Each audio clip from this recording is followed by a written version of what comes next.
స్వేచ్ఛ తనకు సంబంధించిన విషయాల్ని అంత స్వేచ్ఛగా నిర్ణయాలు తీసుకోవడానికి కానీ అసలు ఈ సమాజంలో కనీసం మాట్లాడుకోగలిగే స్వేచ్ఛ ఈరోజు మనం ఏదైతే మాట్లాడుకుంటున్నామో ఆ స్వేచ్ఛ రావడానికి కానీ అనేక త్యాగాలు దాటి వెనుక ఉన్నాయన్నది వాస్తవం, మనందరం ఒప్పుకోక తప్పని విషయం. అందుకే నేను ఒకే ఒక విషయం గురించి మాట్లాడదలుచుకున్నాను ఇక్కడ. అదేంటంటే స్వేచ్ఛ హత్యనే మాట్లాడతాను నేను. స్వేచ్ఛ హత్య గురించి, స్వేచ్ఛ హత్య అంటే స్వేచ్ఛ పేరు హత్య కాదు, మొత్తం స్వేచ్ఛ హత్య. ఇది స్వేచ్ఛ హత్య గురించి మాట్లాడితే స్వేచ్ఛ హత్య చేసిన వ్యక్తి గురించి కూడా మాట్లాడుకోవాలి. స్వేచ్ఛని నేరుగా చంపడమే హత్య అనుకుంటామా? లేకపోతే 5 ఏళ్ల పాటు ఆమెను హింసించి ఆమెను మానసికంగా ఒక ఒత్తిడికి, ఇందాక సజయక్క చెప్పినట్టు, ఒక ఒత్తిడికి గురి చేసి నమ్మించి మోసగించి ద్రోహం చేసి ఇంత అంటే హత్యకి, ఒక రకమైన హత్యకి దారితీసే పరిస్థితులకు కారణమైనటువంటి వ్యక్తిని గురించి మాట్లాడుకోకుండా ఈ స్వేచ్ఛ సంస్మరణ పూర్తి కాదని నా అభిప్రాయం.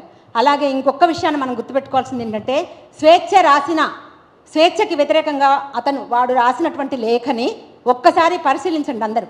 ఎంత ఘోరమైన ఆరోపణలు ఉన్నాయి. ఏ మూలనైనా ఒక్క అక్షరం నీకోసం 5 ఏళ్ల పాటు పిచ్చిదానిలాగా తిరిగి నీకోసమే ప్రాణం అర్పించినటువంటి నువ్వే అలాంటి పరిస్థితులకు దారితీసినటువంటి ఒక వ్యక్తిని, నీ సహచర్యని చెప్పుకున్నటువంటి వ్యక్తిని నువ్వు ఏం చేశావు?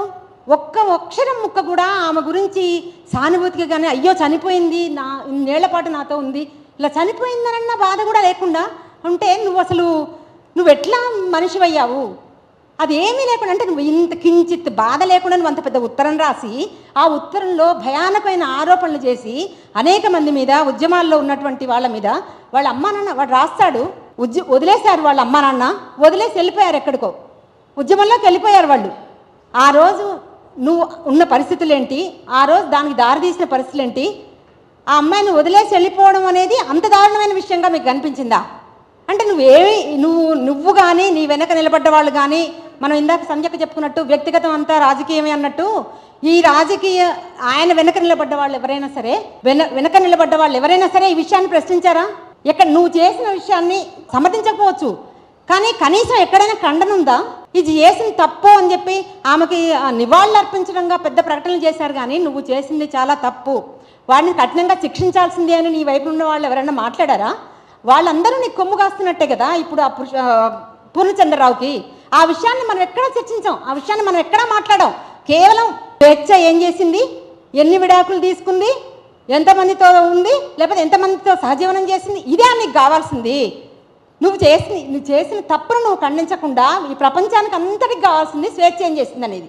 కానీ స్వేచ్ఛ ఏం చెయ్యబడ్డది, ఎక్కడి దాకా దారి తీసిన పరిస్థితులు ఏంటి అనేది ఎవరు మాట్లాడలేదు. ఈరోజు ఉద్యమాల్లో ఉన్న వాళ్ళ గురించి, పిల్లల్ని వదిలేసి త్యాగాలు చేసిన వాళ్ళ గురించి, పిల్లల్ని వదిలేసి ఉద్యమ బాట పట్టిన వాళ్ళ గురించి ఇంత నీచంగా, ఇంత తక్కువగా మీరు ఏదో వదిలేసి వెళ్ళిపోయారని మీరు మాట్లాడితే వినడానికి మేమందరం పిచ్చివాళ్ళమా?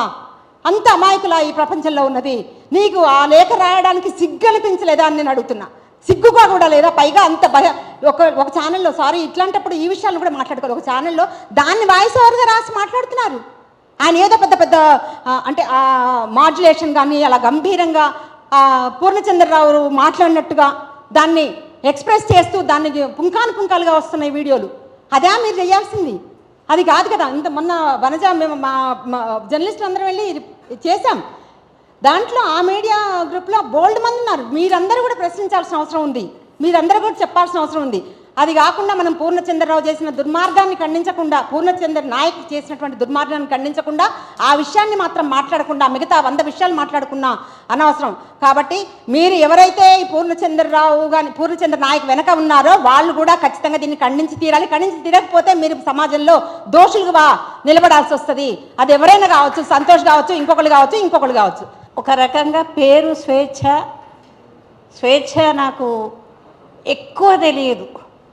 వాళ్ళ అమ్మ శ్రీదేవి గారు కానీ శంకర్ గారు కానీ నాకు బాగా పరిచయం. ఒకసారి సహచర బుక్ హౌస్ దగ్గర మొట్టమొదట అమ్మాయిని చూసిన, ఆ తర్వాత కూడా నమస్తే తెలంగాణలో ఇతరత్ర కూడా చూసిన. తర్వాత తను కూడా వచ్చి నేను స్వేచ్ఛను అని చెప్పి అప్పుడు అక్కడక్కడ మాట్లాడుతుండే. పర్సనల్ అటాచ్మెంట్ అమ్మాయితో లేదు, కానీ జర్నలిస్ట్గా తెలుసు, విషయాలు తెలుసు. ఇంత అమ్మాయి స్వేచ్ఛగా బ్రతకాలని ఆలోచనతో, ఒక ఫర్మ్ డెసిషన్తో తనదైన రీతిలో బతకాలి అనుకున్నటువంటి అమ్మాయి సూసైడ్ చేసుకున్నది అని అన్నప్పుడు ఆ పరిస్థితులు ఏంటి, దానికి వచ్చినటువంటి ప్రోద్బలం ఏంటి, దానికి మనం ఎట్లా స్పందించాలి, ఇది ఒక చాలా బాధాకరమైన విషయం. ఈ విషయంగా నేను బాధపడుతూ ఇట్లాంటి వాటిలో మనం తప్పకుండా వీళ్ళకి సపోర్ట్గా ఉండాలి జర్నలిస్టులకి అనే విషయాన్ని చెప్తూ నాకు ఈ అవకాశం ఇచ్చినందుకు థ్యాంక్ యూ. స్వేచ్ఛ కొన్ని ప్రశ్నలు సంధించి వెళ్ళిపోయింది. ఎందుకు సంధించింది, తను ఎంచుకున్నటువంటి దారి, ఇవన్నీ కూడా మనం చర్చనీయాంశాలే. ఎందుకు చర్చించుకోవాలి అని అంటే, ఇట్లాంటి సంఘటనలు మళ్ళీ మళ్ళీ జరగకుండా ఉండాలంటే చర్చించుకోవాలి. చాలాసార్లు ఇప్పుడు తను చనిపోయిన తర్వాత చాలామంది రాస్తున్నారు, తెలిసిన వాళ్ళు తెలియని వాళ్ళు ప్రతి ఒక్కళ్ళు రాస్తూ ఉన్నారు. తప్పనేవాళ్ళు కొంతమంది, ఎందుకు చేసుకున్నదనేవాళ్ళు, ఆమెను తిట్టేవాళ్ళు, రకరకాలైనటువంటి విషయాల్లో చాలా జడ్జిమెంట్స్. సమాజానికి చాలా ఇష్టమైన పని ఏంటంటే తీర్పులు ఇవ్వటం. ఎంత ఇష్టం అంటే ఆ తీర్పులు ఇవ్వటము వాళ్ళ జీవితాలను కూడా మర్చిపోయి ఇచ్చేస్తూ ఉంటారు. ఇది రోజు రోజుకి పెరిగిపోతుంది. తీర్పులు ఇచ్చేటటువంటి కార్యక్రమం పెరిగిపోతుంది. అంటే ఒక వ్యక్తి మనకు తెలిసి ఉండొచ్చు, తెలియకపోవచ్చు. స్వేచ్ఛ నాకు చిన్నప్పటి నుంచి తెలుసు. శంకరన్న, శ్రీదేవి, నేను ఇప్పటికీ అట్లానే చూస్తున్నాను స్వేచ్ఛని. ఎందుకనంటే ఆ స్నేహంలో ఉండేటటువంటి ఒక బంధం ఉంటుంది ఎవరికైనా. వాళ్ళు పెరుగుతూ ఉన్న కొద్దీ వాళ్ళు మన ముందున్న పిల్లలు, మన కళ్ళ ముందు పుట్టి పెరిగిన పిల్లలు వాళ్ళదైన ప్రొఫెషన్లోకి వెళుతూ ఉన్నప్పుడు ఒక సంతోషం ఉంటుంది. దాంట్లో డిఫర్ అవుతాము, లేకపోతే చెప్తాము, అన్నీ ఉంటాయి. మనకు తెలిసిన అమ్మాయి కాబట్టి మనం రియాక్ట్ అవుతామా, లేకపోతే మనం తెలియకపోయినా రియాక్ట్ అవుతామా, అసలు సూసైడ్ని ఎట్లా చూడాలి అనేటటువంటి ఎడ్యుకేషన్ సమాజానికి లేదు. చాలా తొందరగా పిల్ల ఉంది కాబట్టి ఎందుకు చేసుకోవాలి, బాధ్యత లేదు, ఇవన్నీ మాట్లాడుతూ ఉన్నారు. ఆ మాట్లాడే వాళ్ళు ఎవ్వరూ కూడా వచ్చి ఆ పాప బాధ్యత తీసుకోవాల్సిన అవసరం కూడా లేదు. కానీ ఒక వ్యక్తి లేకపోతే ఒక సమూహము అట్లాంటి పరిస్థితుల్లోకి వెళ్తూ ఉంటే మనం ఏం చేయాలి, మన బాధ్యత ఎంత, మన బాధ్యత ఏమన్నా ఉందా అలా సంఘటనలు జరగటానికి, ఇది కొంచెం ఆలోచించుకోవాలేమో. అంటే జర్నలిస్టులకు జరిగింది కాబట్టి జర్నలిస్టులు ఆలోచించాలని అంటలే.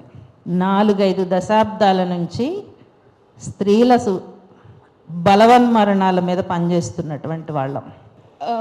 లాస్ట్ మెసేజ్ కూడా అక్క నాకు చేయడం జరిగింది. అంటే అక్క లేని టైంలో ఆఫీస్కి ఎప్పుడైనా ఏదైనా ఎమర్జెన్సీ ఉన్నప్పుడు అక్క చేయాల్సిన ప్రోగ్రామ్స్ అన్నీ కూడా ఆఫీస్లో నేను చేసేదాన్ని. ఎక్స్పీరియన్స్ వైజ్ 3 years అయినా కూడా ఆఫీస్లో నేను లిటరల్లీ జూనియర్ స్వేచ్ఛ అని అనిపించుకున్నా. అది అక్కకి చాలా అంటే చాలా హ్యాపీ అనిపించి, నీకోసం నేను ఇంకెక్కువ కష్టపడతా, నీకోసం నేను ఇంకెక్కువ టైం తీసుకొని నేను ట్రైన్ చేసుకుంటా.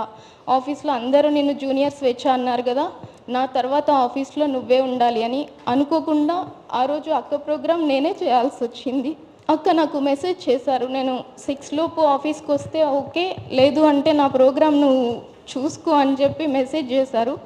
మేబీ అక్కకి వేరే ఏదైనా వర్క్ ఉండొచ్చు, అక్క సొసైటీలో కూడా మెంబర్ కాబట్టి మేబీ మీటింగ్ ఏమైనా ఉందేమో అని చెప్పి అనుకున్నాను. అదే రోజు నాకు మెసేజ్ చేశారు అక్క, ఆఫ్టర్నూన్ 3 అరౌండ్ ఆ టైంకి, నా ప్రోగ్రామ్ లేట్ అయితే నువ్వు చూసుకో అని అన్నారు.